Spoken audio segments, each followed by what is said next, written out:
Greetings from the International Space Station.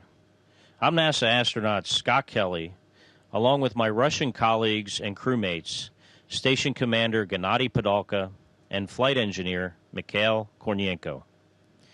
40 years ago, the United States and Russia completed one of the most significant achievements in human spaceflight history, the docking of an American Apollo spacecraft with a Russian Soyuz spacecraft. Soviet and American astronauts are flying to space to make the first in history scientific experiment. They know that from space our planet looks much more beautiful and although small. It is big enough for us to live in peace, but tiny to expose it to the threat of nuclear war. 3, 2, 1, fire. Missile away. About 4 years, the USSR and the USA were preparing for the first in history joint flight Soyuz Apollo.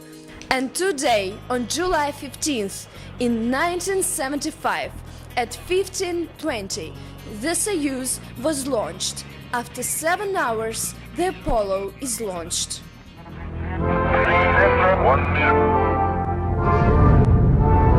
Docking completed. Docking is completed, Houston. I'm a rocket. I'm a rocket. Flying to the space. Flying to the space. The first docking, the second docking. And around our planets, the sun and the moon. And around our planets, the sun and the moon. Breaking news. The docking of spacecraft Soyuz and Apollo has just happened after 2 days of flying. Now I pass the word to my colleague from the Soviet Union.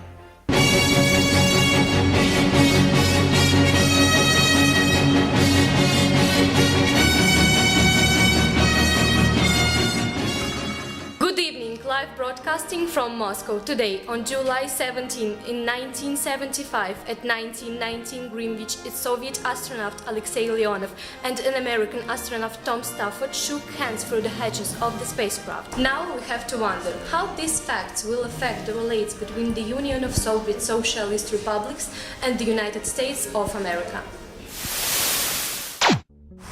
That milestone, one thought impossible because of differences in politics, culture and language, was achieved because of the common vision of our two countries and because of the common desire for humans to explore. The link-up of the Apollo and the Soyuz opened the doors in the future cooperation in human spaceflight. That step has united our nations and gave a start for projects that will help us to reach the stars. That handshaking was a kind of iceboat that crashed the ice of the Cold War and was the beginning of the era of global warming. Many people agree that the USA studied a lot from Russia, as Russia did from the USA. This has greatly enriched space partnership in general.